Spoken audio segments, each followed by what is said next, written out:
They say there are tunnels beneath us, ancient, secret, built by hands that wielded power we can barely comprehend.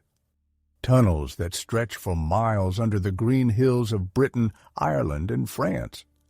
Passages carved by the Druids, those mysterious priests of the Celtic world who spoke to the gods, who commanded nature itself, who knew secrets that died with them 2,000 years ago. But here's the question that keeps archaeologists awake at night. What if these tunnels are real? And here's the question that's even more disturbing. What if we've been walking over them our entire lives, never knowing what lies beneath? Welcome to one of archaeology's most persistent mysteries. A legend so widespread, so detailed, so deeply embedded in the folklore of multiple cultures that it refuses to die. The legend of the Druid tunnels, escape routes from Roman persecution, magicians wielding supernatural powers. Here's the problem. Almost everything we think we know about Druids comes from two sources, and both are deeply problematic. The first source is Roman writers, Julius Caesar, Tacitus, Pliny the Elder. They wrote extensively about Druids, describing them as priests, judges, teachers, and advisors to Celtic kings. They claimed Druids could predict the future, that they performed human sacrifices, that they possessed incredible knowledge of astronomy and natural philosophy. But here's the catch. The Romans were conquerors writing about their enemies. Their accounts are colored by propaganda, by misunderstanding, by the need to portray Celtic culture as both fascinating and barbaric to justify Roman conquest. The second source is medieval Celtic literature, written down hundreds of years after the Druids disappeared. By then, the real Druids had been gone for centuries, and the stories had transformed into legend, mixing historical memory with pure fantasy. So, when we strip away the mythology, what do we actually know? We know the Druids were the intellectual and spiritual elite of Celtic society. They didn't write things down. Their knowledge was passed orally, which is precisely why we know so little about them. They served as priests, yes, but also as judges, teachers, astronomers, and political advisors. We know they held their ceremonies in sacred groves, not temples. The Celts didn't build massive stone structures like the Romans did. They worshipped in nature, among ancient trees, near sacred springs and rivers. We know the Romans saw them as a threat.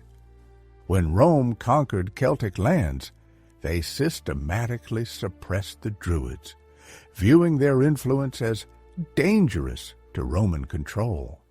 And then, by around 100 AD, the Druids simply vanished from history. Their traditions, their knowledge, their practices, all gone, leaving only fragments and questions. But nowhere in the actual historical record is there a single mention of Druids building elaborate underground tunnel systems. Not one. So, where did the legend come from?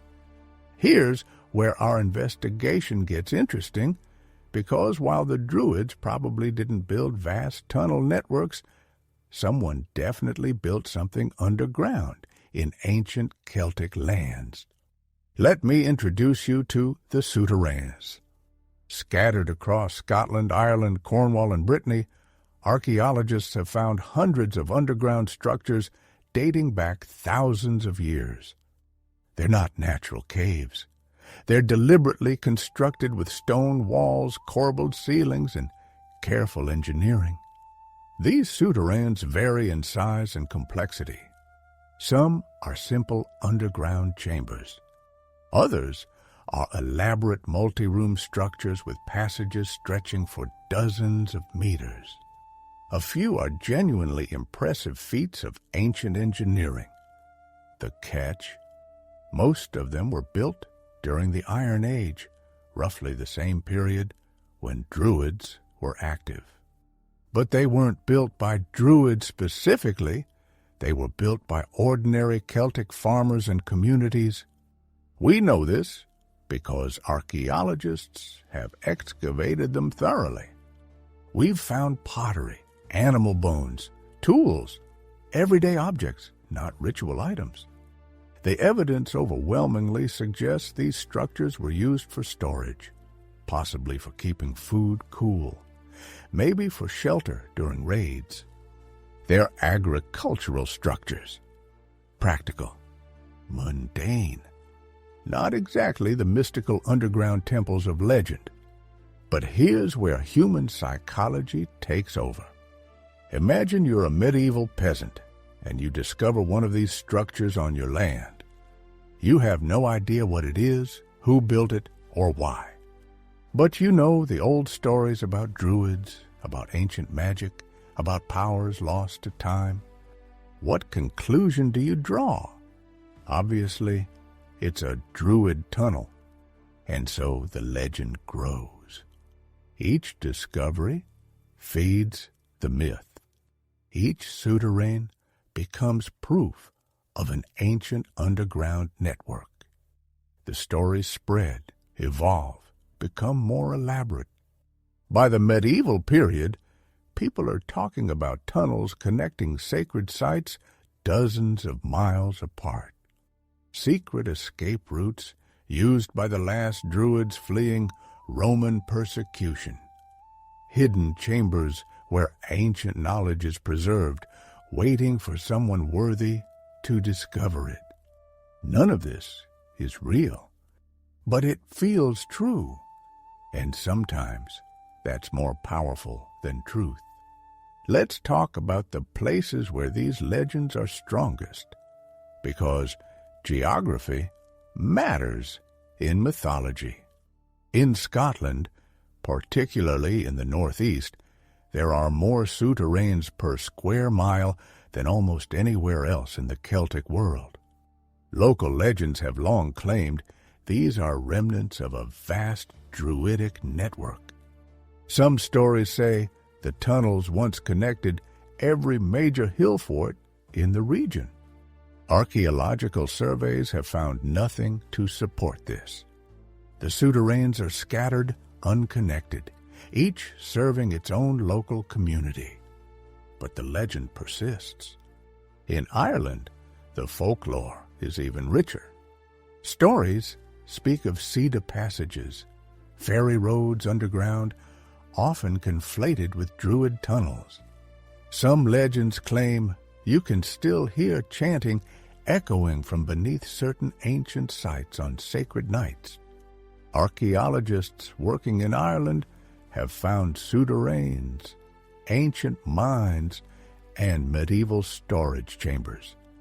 They've found evidence of sophisticated Iron Age communities, but no tunnel networks, no massive underground complexes, nothing that supports the legend.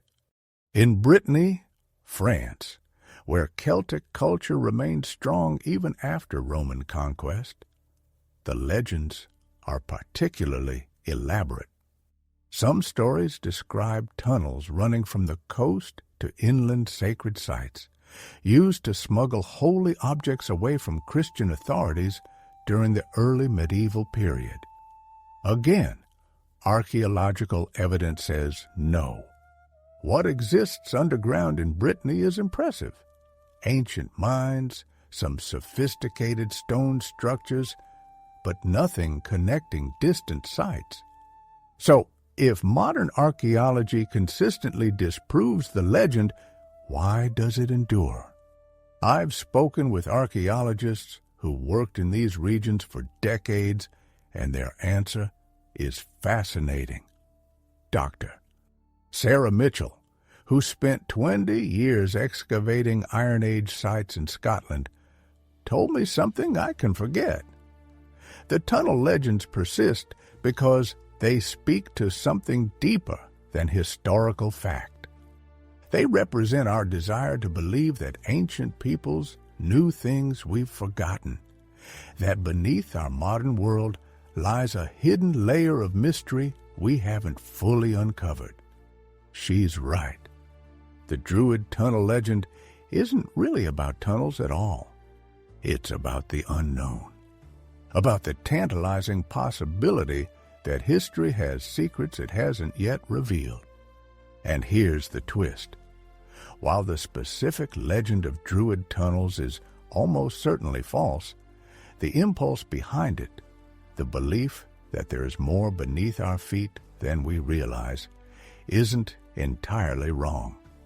Because here's what archaeology has actually discovered. In recent years, excavations across former Celtic lands have revealed something unexpected. The ancient Celts were far more sophisticated in their engineering than we previously believed. We've found evidence of extensive iron mining operations, some going surprisingly deep underground. We've discovered sophisticated water management systems, including underground aqueducts and drainage systems that demonstrate remarkable technical knowledge. We've found ritual shafts, deep pits dug specifically for religious purposes, some extending over 30 meters into the earth. These weren't habitation spaces or storage areas. They were ceremonial, possibly used for offerings to underworld deities. Most intriguingly, we've discovered that some Souterrains are older than we thought, and a few show evidence of ritual use alongside their practical storage function. Standing stones aligned with certain passages, offerings deliberately placed, evidence of fires and ceremonies. Were Druids involved in these practices? Possibly. Probably, even. The Druids were, after all, the religious leaders of Celtic society. Any ritual use of underground spaces would likely have involved them. But this is a far cry from the legend of vast, interconnected tunnel networks stretching across the landscape. The truth, as usual, is more subtle than the myth, and, in some ways, more interesting. Because what we're really looking at is how folklore operates, how legends are born and evolve over centuries. A kernel of truth, real underground structures built for practical purposes, becomes embellished over time. The structure's original purpose is forgotten. The people who built them fade from memory, but the structures remain mysterious and unexplained. Into this vacuum, stories rush. The most prestigious, mysterious group from that era, the Druids, become associated with the structures. The practical becomes mystical. The local becomes universal. Before long, you don't just have a few storage chambers scattered across the countryside. You have a legendary network of sacred tunnels built by an ancient priesthood, filled with lost knowledge and power. It's a perfect example of how history becomes legend, becomes myth. And sometimes the myth obscures genuinely interesting history. Here's what we've learned from studying the real underground structures of Celtic lands. Iron Age communities were more connected than we realized, not through tunnels, but through trade routes, shared cultural practices, and sophisticated communication networks. The Souterrains, while not connected physically, show remarkably similar construction techniques across hundreds of miles, suggesting shared knowledge and regular contact between communities. The ancient Celts had sophisticated understanding of geology and engineering. Creating stable underground structures requires knowledge of soil types, water tables, and structural principles. The fact that many of these souterrains are still intact 2,000 years later speaks to genuine expertise. Celtic religious practices were more complex than simple tree worship. And yes, the Druids were almost certainly involved in some of these practices. They were the intellectual elite, the keepers of knowledge, the religious authorities. The Druids didn't build vast tunnel networks, but they likely sanctified some underground spaces, performed rituals in natural caves, and passed down knowledge about these sacred sites through their oral traditions. When the Druids disappeared, that knowledge was lost. The underground structures remained, but their meaning was forgotten. And into that forgetting, new stories were born. Stories of tunnels, of secrets, of lost wisdom hidden beneath the earth. Maybe that's the real legacy of the Druids, not physical tunnels, but tunnels of time through which stories travel, evolving and transforming as they go, connecting us to a past we can glimpse but never fully recover. So, what's the final verdict? The extensive Druid tunnel networks described in legend almost certainly never existed. No archaeological evidence supports their existence. No historical text mentions them. The underground structures we have found serve other purposes and don't connect to form networks. But the legend itself is valuable. It tells us how humans process mystery, how we try to make sense of archaeological anomalies, how we project our fascination with the unknown onto the physical remains of the past. The real Druids, those historical figures we can barely glimpse through the fog of 2 millennia, probably walked paths we'll never fully trace. They held knowledge in their minds, not in stone tunnels. When they died, much of what they knew died with them. That's the real tragedy. Not missing tunnels, but missing knowledge. Not hidden chambers, but hidden wisdom that vanished when the last Druid passed away. The tunnels beneath our feet are mostly products of imagination. But the mystery that inspired them, the genuine enigma of who the Druids were and what they knew, that mystery is real, persistent, and may never be fully solved. And perhaps that's fitting. The Druids kept their knowledge secret in life. Why should death reveal all their mysteries? The earth keeps its secrets. The past remains in many ways as hidden as any legendary tunnel. And somewhere beneath ancient hills, stones laid by Iron Age hands still stand in darkness, silent witnesses to a world we're only beginning to understand.